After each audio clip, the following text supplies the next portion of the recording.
The NFL is just the machine that keeps on giving, as star wide receiver Jaylen Waddle was just traded to the Denver Broncos. Let's talk about it. All right, so on a Tuesday here, we got some pretty big news. The Denver Broncos are putting some chips on the table. They are trading for wide receiver Jaylen Waddle from the Miami Dolphins.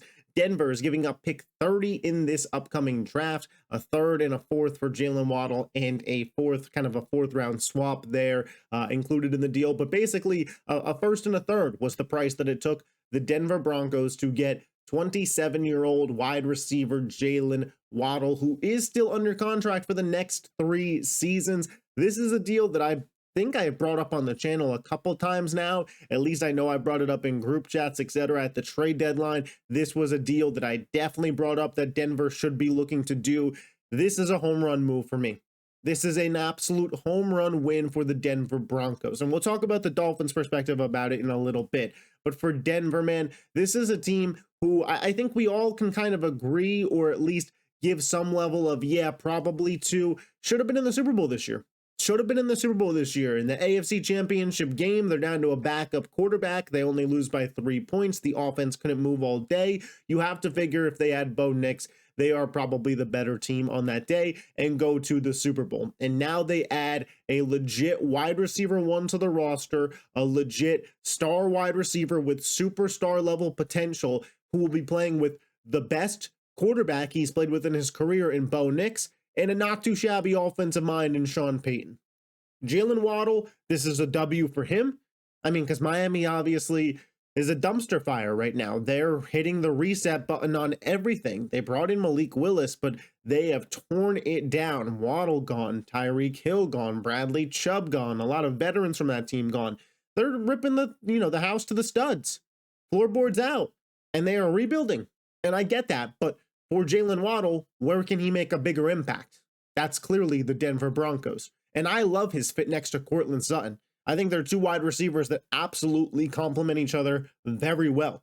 Jaylen Waddle is your explosive deep threat, but he can also get you a lot of rack underneath, whereas Courtland Sutton's kind of your bigger body, third down, red zone dependable target. And then you mix in a Troy Franklin, a Marvin Mims, and Evan Ingram.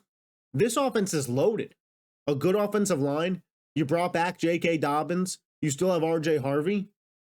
This was a move that I thought Denver should have made at the deadline. It came out that the price for Buffalo was in on Waddle too, potentially, was a first-round pick, and they said no. I mean, I bet Buffalo regrets that.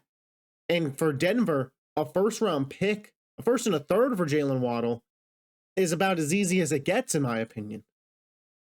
Your Super Bowl window is now. You weren't getting a player to the caliber of Jaylen Waddle at pick 30. It wasn't happening. Who was the receiver that was going to be on the board? I don't even think KC Concepcion was making it to Denver at 30 anymore after what he did at the Combine. This was a must-add. And I've killed the Patriots on it all off season, so I'll give Denver the flowers. Yes, you were in an AFC championship, but it was kind of a wonky year for the AFC. And you look at Buffalo, they got better. You look at Kansas City, if Mahomes is right, they're probably going to be better. Baltimore, they'll be back in the mix. The Chargers, they'll be back in the mix. Houston, if you're not getting better in this league, you're getting worse. And Denver made a move here to get better. Extremely better. Jaylen Waddle, I think, has top 10 wide receiver in the NFL upside. I don't think it's been fully unlocked. I think he played a lot next to Tyreek Hill in Tyreek Hill's prime with Tua, a limited quarterback, which limited the output we saw from Jaylen Waddle. But I believe as the true wide receiver 1 in this Denver Broncos offense, we could see 1,400 yards and 10 touchdowns from Jaylen Waddle. I think that's very much so on the board. Bo Nix has a decent deep ball to his game, but I think Waddle also possesses an explosive ability to, take a slant 75 yards to the house. I do. And Denver, man, they're looking good. Yeah, they lost some pieces. John Franklin Myers, you hate to see him go. Dre Greenlaw you cut, so, you know, is what it is there. But this is a big-time addition in Denver. And this absolutely, you know, they were already Super Bowl contenders, but to me, this moves them into Super Bowl favorites category out of the AFC. They'd probably be my pick today. Maybe it's a little overreactionary, but to be honest, they were already up there. Top 3 defense, top 2 defense in the conference. A really solid offensive line. Good quality quarterback in Bo Nix. And you can't tell me you can't win with Bo Nix. Just watch Sam Darnold win the Super Bowl. Jaylen Waddle, Sutton, Franklin, Mims, Ingram, Dobbins, Harvey. It's all there. This was an A+ move from the Denver Broncos to go all in on getting a Jaylen Waddle. From the Miami Dolphins perspective, you know, Jaylen Waddle's become a fan favorite in Miami. Obviously, the Waddle dance, it's a thing. And he was on a really friendly contract.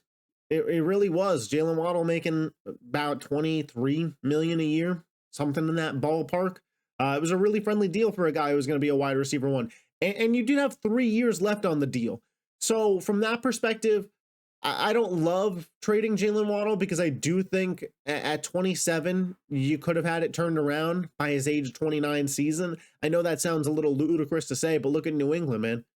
I mean, they were picking top 5 in the draft for 2 years, and then they were in the Super Bowl.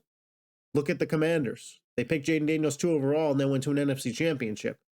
Things can change very quickly in the NFL. And I think in a 2-year turnaround, it's possible Miami could be a playoff team if they play their cards right.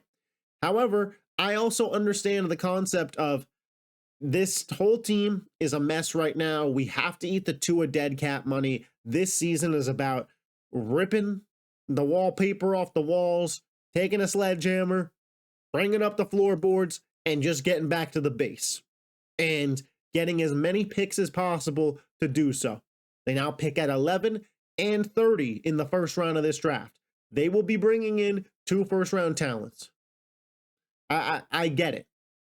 The Malik Willis signing to me becomes a little bit more interesting in the sense of, okay, how are you planning to assess if he's the guy?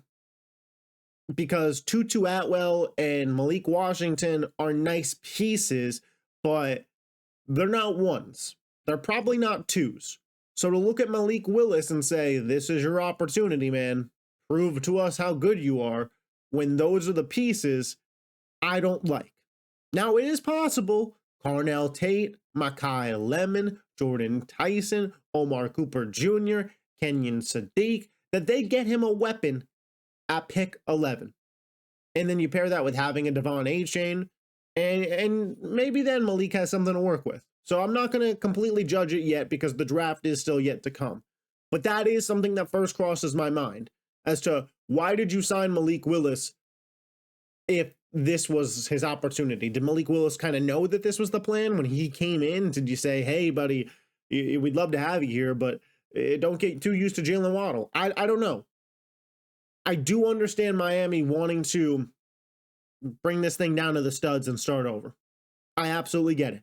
And I applaud them for it because sometimes I think other NFL teams hang out too long in purgatory where they're sitting at, 7, 8, maybe 6 wins. You never get that top tier pick. I think Miami, if Malik Willis isn't the guy, could be having Arch Manning play quarterback next year. I think that's on the board. So you hate to see Waddle go. I think it was a no-brainer move for Denver. I don't want to say no-brainer for Miami, but I was able to follow the direction that they went with it. And hitting the reset button for a team in this situation with Tua's dead money isn't necessarily a bad move in my eyes. Let me know your thoughts on this trade in the comment section down below. If you haven't already, make sure you hit that thumbs up button. If you love the NFL and you're not yet subscribed to the YouTube channel, make sure you hit that button. I'll catch you guys next time. Peace.